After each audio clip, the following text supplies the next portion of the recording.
Hello. The overall aim of this action research was to improve the quality of students' learning and substantive engagement. This project embraces the valuable MEE framework for engagement, which has been successfully incorporated in my teaching practices and subsequent lessons. The particular focus of this action research concentrated on the employment of various engaging learning strategies, the inclusion of collaborative activities, and an increased amount of group work with a primary focus of 5 children.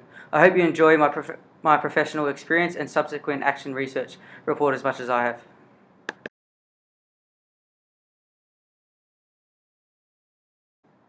My final practicum is being completed at Orchard Hills Public School, an incredibly small school with 137 enrolments attending this academic year. These students are split across 6 classes, 4 being composite. Orchard Hills Public School is a small rural school located on the outer skirts of Penrith in Western Sydney. Orchard Hills Public School has a predominantly multicultural social middle class, with the majority of local residents in the catchment area living on acreage, contributing to the low enrolments. Word of this beautiful school is clearly spreading across the region with an increase of almost 60% since 2015. The parent committee plays a large role in driving cultural diversity and pushing importance of being community orientated, which has a huge impact on the school's success.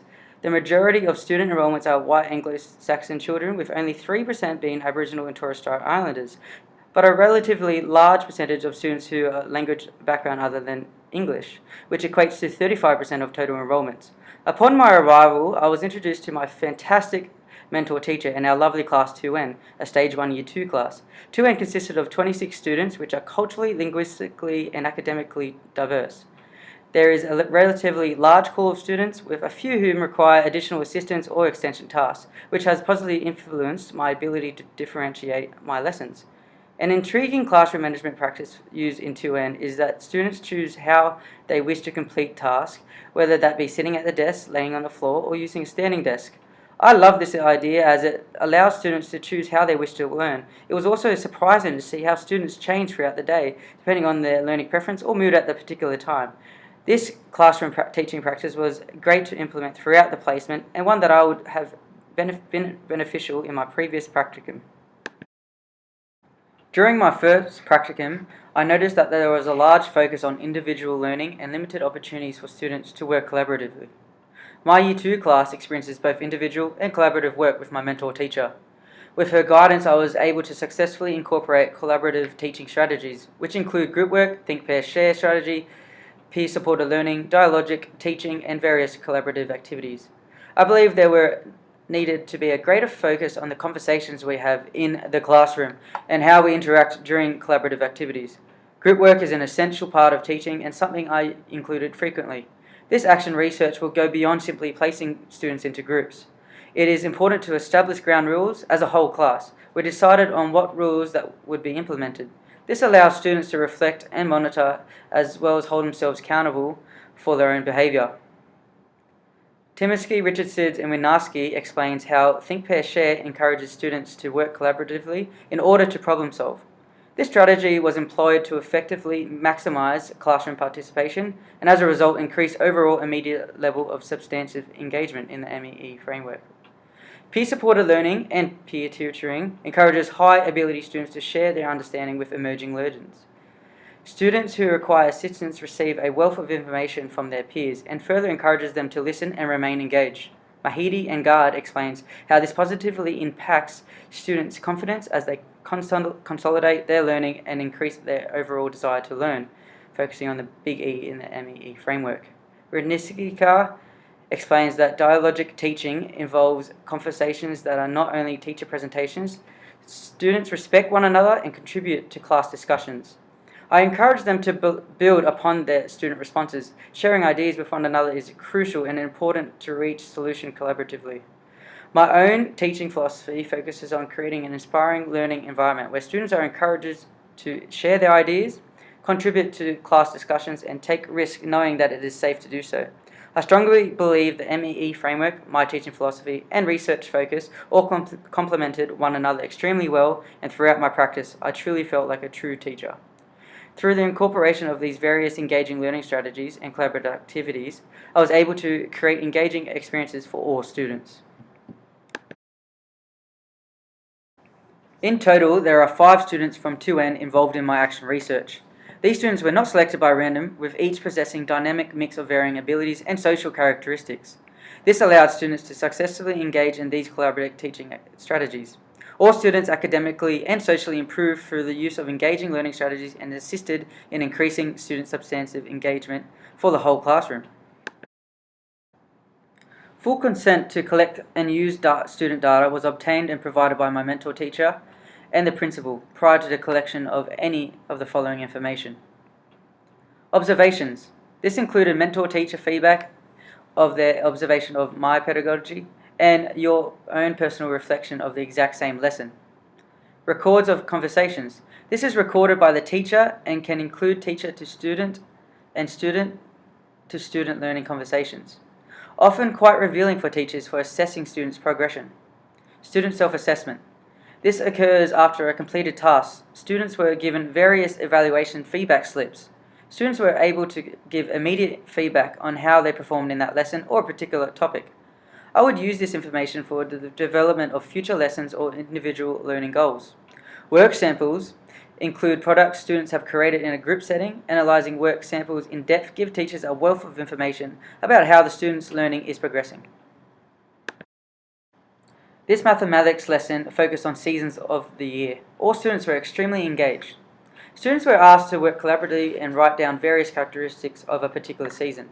Students are able to describe environmental characteristics on their poster, thus showing that they are working towards mathematics outcome MA1 13MG. For example, students who did winter mostly spoke about how it gets colder, and some mentioned how animals migrate during this time to seek a warmer climate. Those who did summer spoke about how high the temperatures reached during these months of December and February. The extension students were asked to research the 6 seasons that Aboriginal and Torres Strait Islander people use. From the work samples above, it can be seen that all students were engaged and working collaboratively in order to finish their posters. This mathematics lesson was on fractions. Students were asked to work collaboratively in order to complete their own fraction wall. By modelling my own example, this gave visual learners the assistance they required when dealing with the difficult subject of fractions. Students were required to first fold and then cut strips of cardboard into equal parts, including half, third, quarter, eighths, or sixteenths. This task may be inhibited by students' fine motor skills. However, all students were extremely engaged and were most able to maintain the fractions relatively equal, thus portraying how they are working towards a mathematical outcome MA1 7NA. The observational notes above focuses on a reading group lesson, which requires students to work collaboratively as they rotate around from various reading, literacy, and grammar activities. My introduction ran smoothly as I explicitly explained each literacy activity to the students. This allowed students to get on task quickly and quietly. Throughout the lesson, it was evident that students were extremely engaged. The only noise I could hear were on-task conversations. During my free rotation, I monitored all students and kept a special eye on the white emergent learners. This helped minimize any disruptions to the flow of the lesson. Through the observational notes provided above, students were clearly engaged and showed that they are working towards the English outcome EN1-1A. The observational notes presented above are in reference to my mathematical lesson. The focus was time. Students were encouraged to work collaboratively in order to find the solution to various time-related challenges. These included describing, comparing, and ordering various events which occur throughout the year. This shows students are working towards the outcome MA1 113G in the mathematics syllabus. My instructions were not explicit enough, as groups were seeking advice on what to do when they were finished. This negatively affected the amount of time that they were on task working collaboratively. This lesson was taught early on during my placement, and this allowed me to reflect and improve on my teaching pedagogy in order to successfully facilitate a more collaboratively based lesson.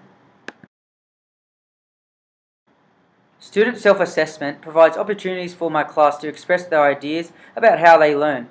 This example is of my research participant LA, who at the beginning was a fiercely independent learner. Over the course of my placement, however, her desire to want to work collaboratively has increased dramatically.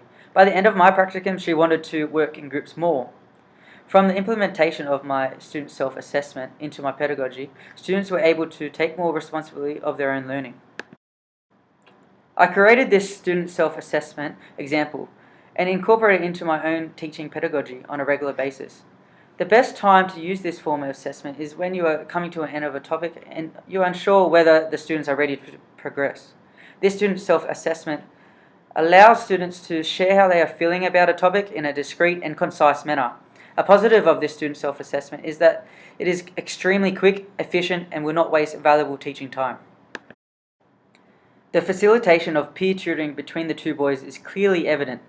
B is a high-achieving student and capable of assisting LO, an emergent student, during this engaging learning practice. I was part of this interaction and made sure I recorded as soon as possible, as I believed it was quite revealing of how peer tutoring can be a useful pedagogical tool. It was clear B understood the purpose of an informative text. However, LO required additional assistance, and this is why I grouped these boys together. The conversation about composing an informative text clearly suggests both boys are working towards the English syllabus outcome EN1-2A. The following conversation occurred during a mathematics collaborative activity. LA is an extremely bright student who can be seen supporting her fellow peer through this mathematic activity. Students were challenged to count and order 3D shapes according to the number of faces they have.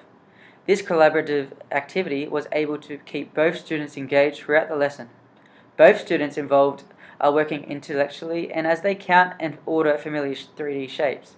The conversation suggests that both students are working towards the mathematics syllabus outcome MA1-14MG. Innovation. During my first placement, I believed my teaching practices needed to be developed further. Entering my new placement, I knew I needed to evolve my teaching practices to suit my new class, and Orchard Hills Public School was the opportunity to do so. From my observations, I soon realized that I wanted to focus on my action research and to improve my teaching pedagogy. This research action plan allowed me the opportunity to put in place into practice what I have learned thus far surrounding my group work. It is important to understand young children are capable of engaging in effective group work that promotes academic achievement. I decided to introduce more group work in combination with implementing various engaging teaching strategies. These pedagogical tools proved vital throughout my progression as a teacher. I was able to increase student engagement, including the little e and big E within the MEE framework. This ability to engage students beyond the immediate lesson and further influence how they see education was incredible. Kutnick, Otter, and Bernardini emphasizes the importance of continuously involving your pedagogy. Their research on involving the effects of working collaboratively shows why my research action question is appropriate for this assessment. Students responded extremely well to my pedagogical innovation and sudden influx of collaborative work. Short-term implications. Students were able to bounce ideas off one another, develop socially as they are able to respect each other's input and gain a better understanding of how everyone thinks differently. Students' learning will continue to improve as they love the collaborative nature of my pedagogy.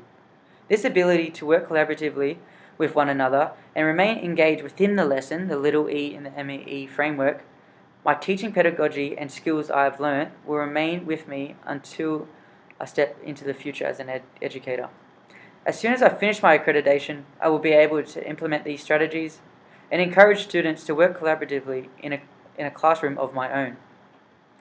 Long-term implications. Students have developed skills to work collaboratively with others, participate in a group setting, and receive constructive criticism. This will remain with them long into their learning future, especially with the assistance of other teachers who incorporate similar engaging teaching strategies. I will never forget my second placement, as it has allowed me to progress my teaching pedagogy. I understand this is an area which I will need to continually develop and will continue to do so long into my teaching career. Summary statement. My involvement in this particular project has certainly provided an extraordinary insight of how students respond to group work and collaborative teaching strategies. This action research has given me the opportunity to experiment with various teaching strategies and determine what worked for me.